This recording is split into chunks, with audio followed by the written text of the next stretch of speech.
The movie starts in a futuristic Japanese society. The government has implemented a complex nationwide rule named the Red Threads of Science. According to this rule, when a person turns 16, they are assigned a romantic partner by the government. The partners are chosen after extensive research about both parties, like their hobbies, habits, families, and so on. The main aim of the law is to encourage successful marriages and combat increasingly low birth rates, which are threatening a lack of manpower in Japan. Over the years, the system has proven to be fruitful, as almost 100% of government-arranged marriages are successful in producing offspring and are less likely to get divorced. The only drawback of the law is that people sometimes fall in love before they turn 16 and do not want the government to interfere with their love life. In such cases, those who disobey the arrangement face penalties and get less privilege as citizens. The protagonist of the film is a cheerful high school girl named Aoi. She is about to turn 16 in a day and is super excited about finally getting to meet the love of her life. All her friends are also thrilled for her, as they have been eagerly waiting to turn 16 for as long as they can remember.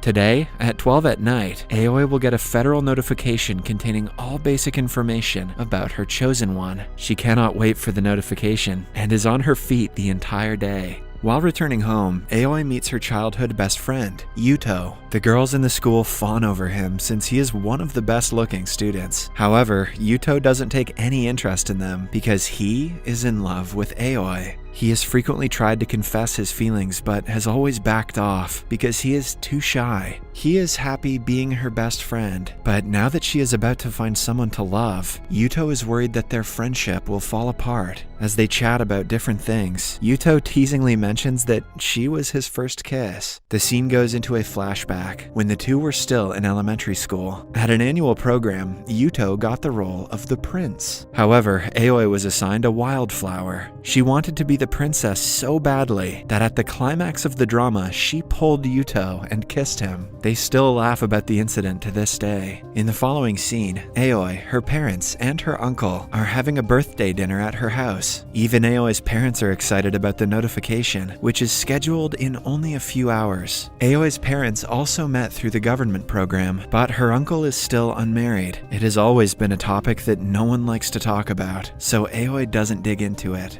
Later, she is given a dress that she wears to bed. As time passes, she gets more nervous, but then Yuto gives her a call. They meet outside and he hands her a gift for her birthday. It is a penguin showpiece that goes well with her room. Yuto knows everything there is to Aoi, like how she touches her hair when she lies. He easily finds out that she is nervous when she touches her hair and claims that she isn't. To calm her down, they decide to reenact how she will introduce herself to her chosen one. Aoi starts talking about herself, which makes Yuto feel a range of emotions, especially because she is looking at him like she would look at her boyfriend. He cuts her off and confesses his love, taking Aoi by surprise. He also tries to kiss her, but she retreats in shock. Yuto is dumbfounded and can do nothing but apologize. Before they can talk further, they are interrupted by Aoi's match, named Sokuke. He introduces himself and gives her a bouquet of flowers. The man is better than what she had imagined and is dashingly handsome. Mesmerized by his presence, Aoi forgets about Yuto. He congratulates them and leaves right after, giving the other two some alone time to talk.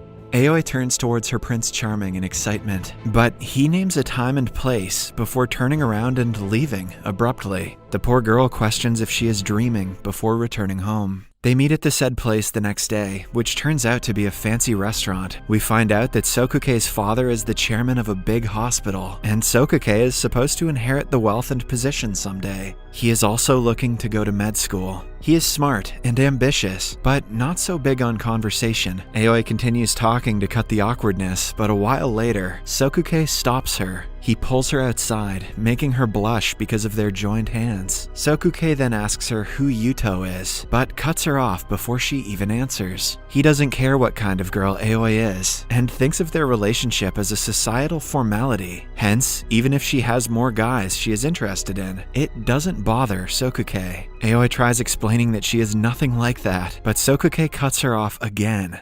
The next day at school, her friends are jealous of her for landing a rich and hot boyfriend. Aoi agrees, but deep down, she doesn't know how to feel about Sokuke. In the following week, they go on several dates, all of which Aoi doesn't enjoy. Sokuke walks too fast for her, doesn't talk much, and never smiles. At one point, Aoi feels like someone is threatening him to date her. Having had enough, one day, she dresses up as a supposedly rich lady who matches his status. The dress up is over the top, but Sokuke doesn't comment about it. Aoi again tries making conversations, but he dismisses her with simple answers. She even inquires if he has told his friends about her, but Sokuke thinks the question is outrageous, because he would never do something like that. Aoi leaves the restaurant after another failed date, losing hope that she will ever get along with him.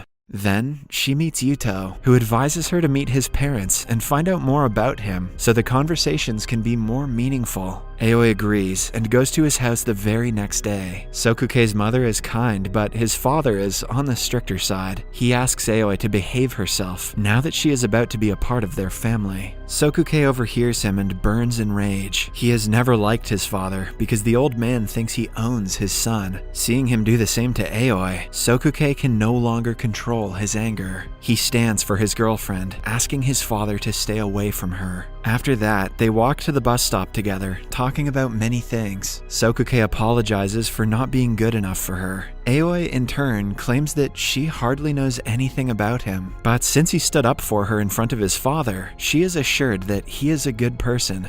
Or maybe he just hates his dickhead dad. Aoi's bus arrives, but Sokuke doesn't let her board it by pulling her around and kissing her. The bus drives away as the two continue kissing. Aoi is over the moon the next day. She thanks Yuto for the advice, even though it didn't work out the way he thought it would. They refrain from talking about his confession and engage in other lighthearted conversations. Yuto's birthday is in a few days, and he will also get to meet his assigned partner. However, unlike Aoi, he is not too excited. When Sokuke and Aoi are on their next date, she brings him to a shop to buy a scarf for Yuto as a birthday gift. After that, they go to an aquarium, but Sokuke is not in a good mood. Sokuke feels that something is fishy. Aoi registers that he is jealous and hugs him because him being jealous means that he likes her. Sokuke smiles at her for the first time, and the two share a kiss. In the following scene, Aoi gives Yuto the scarf. He reveals that he talked to his chosen partner, but she lives in another part of the country, so they have decided to meet in the summer. Since Yuto has no plans for his birthday, Aoi thinks it is a great idea if she brings him along with her and Sokuke. Initially, the date is very awkward, but the guys start talking when Yuto discovers that Sokuke chose his scarf. By the end of an hour, they get along pretty well, but then the two are left alone, without Aoi. Yuto asks Sokuke if he knows what things Aoi likes and dislikes, her mannerisms, her ambitions in life, or anything that a partner should know. Sokuke is guilty of never paying much attention to his girlfriend, so he has nothing to say. Yuto, on the other hand, lists the things that Aoi likes, and explains how Sokuke can be a better partner for her. They eventually get into a fight, and Yuto leaves. For the next few days, he doesn't come to school. Then, one night, Aoi finds out Sokuke is moving to Tokyo, to a better university. He will spend the next 6 years there, so the two will have to be in a long-distance relationship.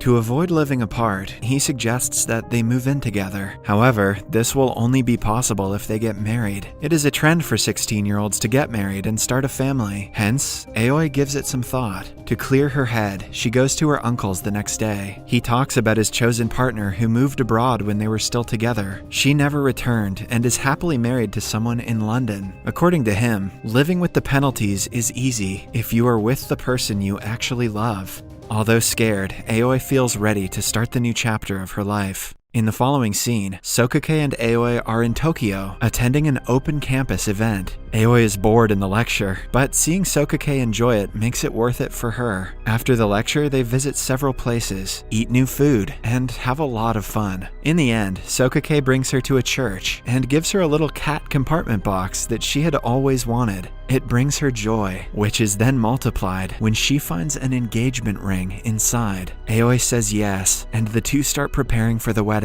She also informs all her friends about the proposal, but a part of her still feels empty because of Yuto's absence. Elsewhere, Yuto gets the wedding invitation through the mail, but doesn't react to it. It is the week leading up to the wedding, and Aoi has a lot of work to do, but the thought of her best friend never leaves her mind as she misses Yuto terribly. Moreover, she and Sokake have their first fight when he refuses to let her talk to his parents and maintain a good relationship with them. Aoi gets that he doesn't like his father, but she wants to form a connection with his parents on her own as well. Sokake refuses to listen and shuts her down whenever they have a conversation about his parents. The expensive dinner dates soon turn boring as they figure out that they do not have many things in common. One day, Aoi goes to Sokake's father's hospital and talks to him about the wedding. The meeting goes seemingly well, as he has finally started to respect boundaries. While leaving the premises, Aoi notices Sokake walking towards his father's office and follows him. She overhears him begging his father to write a recommendation letter for a friend in need. It is soon revealed that the said friend is Yuto, and he has a second-stage brain tumor. His treatment can only be done in an expensive hospital in Tokyo, but after the recommendation letter, he will finally get a chance to save his life. In the next scene, Sokake hands Yuto the papers and asks him to not lose hope, since the chances of his survival are still high. Meanwhile, Aoi sits alone in a park, still unable to comprehend what she heard at the hospital. Since Yuto doesn't want her to know about the disease, she decides to pretend to be unaware. It also makes her realize that she loves Yuto much more than she lets on. Then finally comes the day of the wedding. The guests arrive at the venue, where all the preparations are done, but the bride and the groom are late. Outside, Sokake meets Aoi and compliments her beauty. He asks her what is making her sad, even though he has a pretty good idea of what it is. When she doesn't reply, he inquires if she is in love with Yuto. Aoi is quick to deny it, but then she touches her hair. By now, Sokake knows what that means. He tells Aoi that her happiness is the only thing that matters, and if she feels like she is about to be stuck in a loveless marriage, she should run away right now. He also promises to handle the guests and the parents before encouraging her to hurry up. Filled with tears, Aoi thanks him and runs to the airport, where Yuto is about to fly to Tokyo for brain surgery. They meet at the terminal, and Aoi expresses her love, as Yuto did on the night of her 16th birthday. Initially, Yuto freaks out, asking her to return to the church, but in the end, his dream comes true, and they share a kiss. Leave a like if you're like me, and you're really glad this movie didn't end with Yuto's death. Subscribe for more videos like this, turn on notifications, and leave a like to help the channel out. Thank you for watching.